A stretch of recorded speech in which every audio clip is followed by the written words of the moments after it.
2006년도에 제가 성지순례를 간 적이 있습니다. 신학생들과 교수님과 한 40여 명이 함께 한 거의 2주 넘게 이스라엘과 5개국 근처를 이제 가게 됐는데요. 그때 갈릴리 바다 옆에 있는 기념교회를 간 적이 있습니다. 그리고 그때 그 갈릴리 바다를 바라보면서 오늘 본문의 말씀을 함께 또 쉐어하고 함께 이 찬양을 드린 적이 있습니다. 아마 다 아실 겁니다. 갈릴리 바닷가에서 주님은 시몬에게 물으셨네. 사랑하는 시몬아, 너 날 사랑하느냐?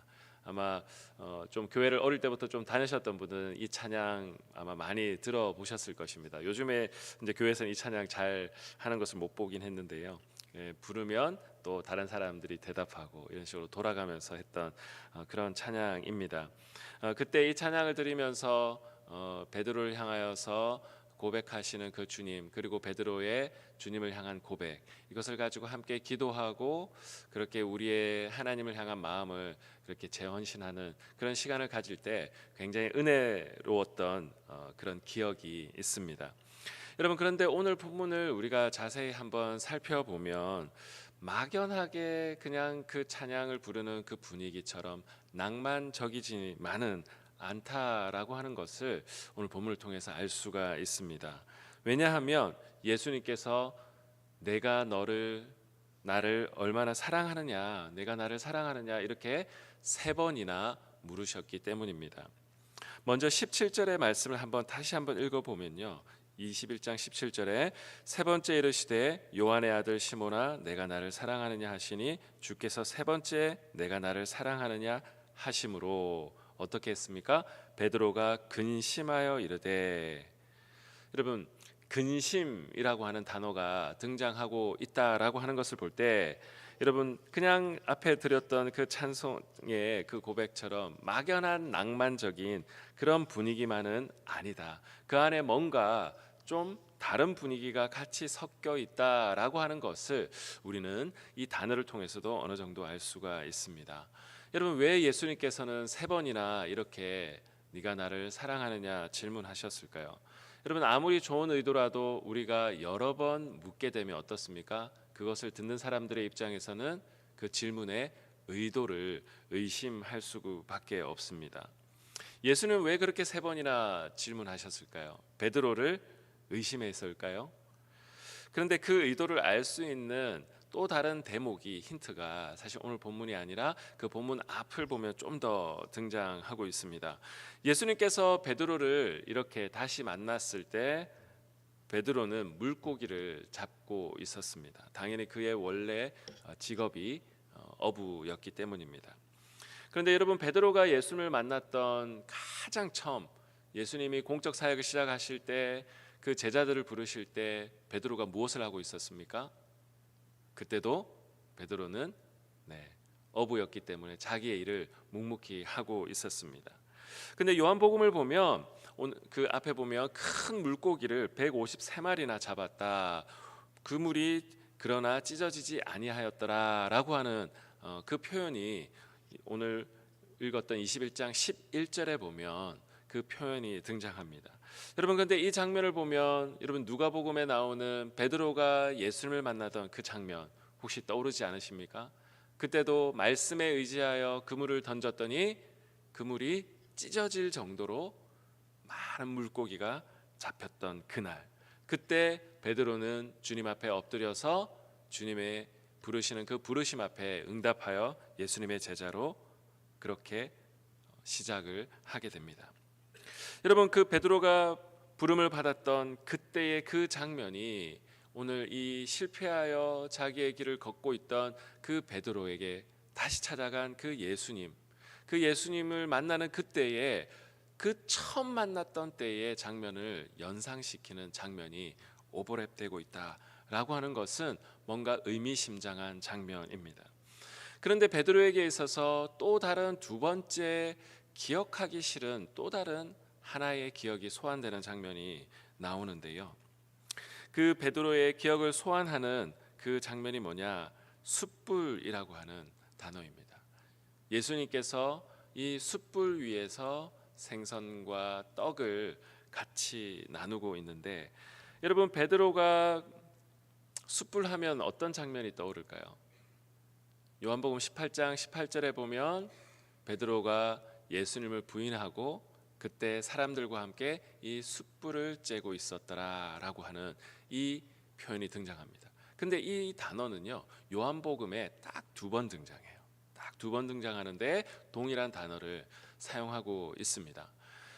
이 장면을 볼 때도 베드로에게서는 자기가 예수님을 부인하였던 그때의 그 공간, 몸으로 느꼈던 온도, 그리고 사람들이 자기를 압박해왔던 그 순간의 심정들, 이 숯불이라는 이 경험이 그 과거의 자기의 경험을 기억나게 할 수밖에 없었습니다.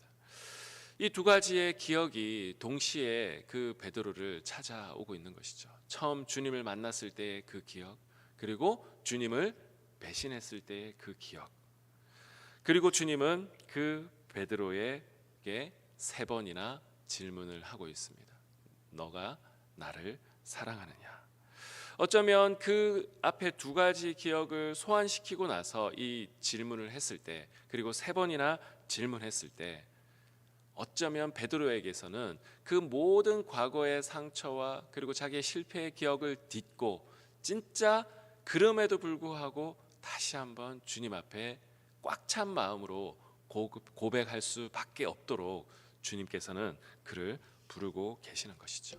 그 세 번의 질문 앞에 한 번씩 대답할 때마다 그는 그의 모든 과거의 실패의 감정의 찌꺼기를 딛고서 그것을 청산해야만 그는 진짜 주님 앞에 이 고백을 할 수밖에 없는 것이었습니다. 그래서 그는 과거의 자신의 기억을, 실패의 기억을 기억하면서도 이제 더 이상 과거에 묶여있는 인생이 아니라 이 세 번의 대답의 과정을 통하여서 그는 진정으로 주님의 제자로 거듭날 수밖에 없는 것입니다. 시간으로 보면 오늘 이 본문을 보면 과거의 이야기가 하나 등장하죠. 과거에 본인이 기억하기 싫었던, 처음 만났던 기억, 그리고 주님을 배신했던 기억들. 그러나 주님은 그 기억을 딛고 이제 드디어 베드로에게 과거에만 묶여 있는 것이 아니라 미래의 이야기를 하기 시작합니다. 요한복음 21장 18절의 말씀 우리 다시 한번 읽어보도록 하겠습니다. 시작. 내가 진실로 진실로 내게 이르노니 내가 젊어서는 스스로 띠뛰고 원하는 곳으로 다녔거니와 늙어서는 내 팔을 벌리리니 남이 내게 띠띠우고 원하지 아니하는 곳으로 데려가리라. 아멘. 주님은 이제 베드로를 향하여서 이제 앞으로의 미래의 이야기를 하고 계십니다. 여러분, 진정한 자유와 치유와 회복은 과거에만 묶여있던 존재가 비로소 미래의 이야기를 할 수 있을 때에 시작되는 줄로 믿습니다. 여러분, 우리도 인생을 살아가다 보면 과거에 묶여 있어서 미래를 향하여 나아가지 못할 때가 많이 있습니다. 그러나 주님은 베드로의 이 과거의 이야기들을 진짜 다시 한번 청산하시고 그 안에 있는 모든 감정과 그 마음에 있는 모든 찌꺼기들을 세 번의 질문과 과거의 기억을 통하여 청산하시고 이제 베드로가 과거에만 묶여있는 인생이 아니라 새로운 하나님 나라를 위해서 새롭게 미래를 향하여 나아가기를 원하셨기에 이 과정을 거치신 줄로 믿습니다. 그래서 미래를 향한 이야기를 하시고 주님은 다시 한번 짧고 굵은 한마디를 하십니다. 19절의 말씀에 나를 따르라. 다시 한번 주님은 우리들에게 말씀하십니다. 나를 따르라. 여러분, 주님께서 이 짧은 한 구절, 이 모든 과정들을 통하여서 그 미래를 열어주시는 그 짧은 한마디, 나를 따르라.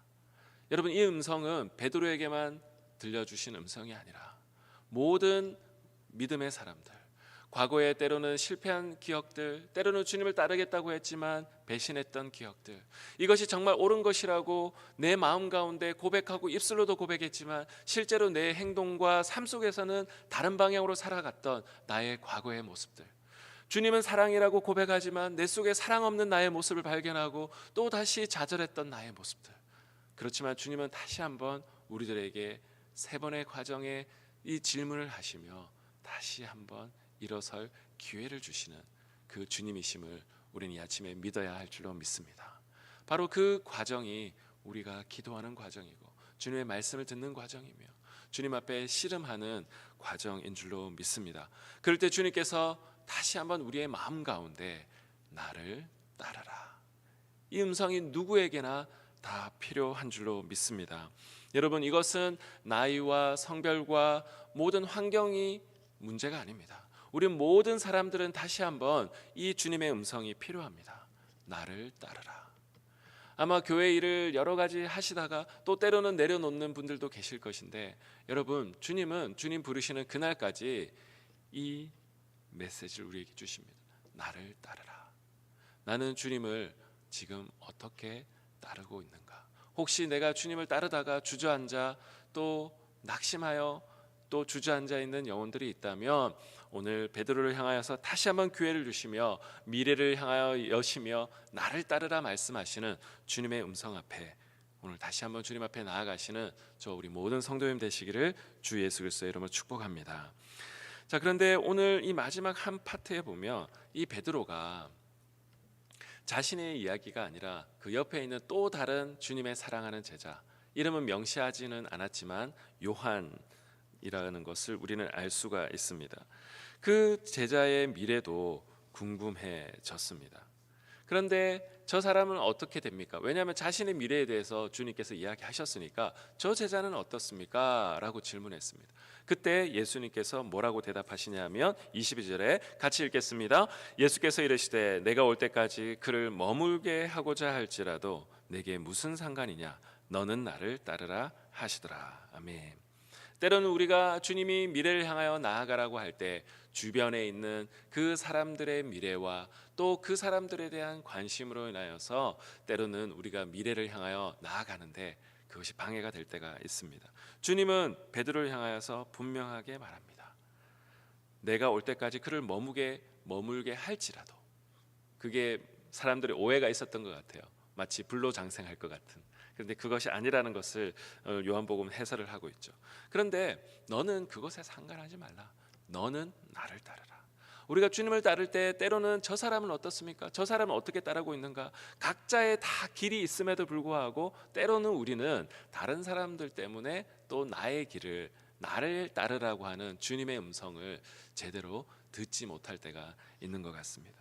주님은 오늘 그렇게 다른 사람, 타인에 대한 관심, 때로는 지나치면 집착, 그것으로 인하여서 주저하고 있고 자기의 길을 걷지 못하고 있는 영혼들에게 주님은 너는 나를 따르라 다시 말씀하고 계십니다. 여러분, 오늘 말씀을 기억하시면서 주님은 우리들에게 3번 다시 질문하시며 다시 미래를 향하여 우리가 한 걸음 한 걸음 나아가기를 원하시고 또 인생의 주변에 우리의 마음 가운데 시선을 빼앗기게 하는 수많은 일들로부터 주님은 그것을 상관하지 말고 너는 나를 따르라, 주님께서 말씀하고 계십니다. 오늘 이 말씀 앞에 기도의 자리에서 주님의 깊은 음성 가운데 나아가시고 우리 내면에 있는 모든 찌꺼기들을 주님 앞에 다 내려놓으시고 주님이 부르시는 그 부르심 앞에서 응답해 나가시는 저와 우리 모든 성도님 되시기를 주 예수 그리스도의 이름으로 축복합니다. 기도하겠습니다. 하나님 아버지, 때로는 우리도 베드로처럼 주님을 배신하고 또 때로는 내가 원하는 길로 가고 싶어 할 때도 너무나 많은 것이 우리의 모습임을 고백합니다.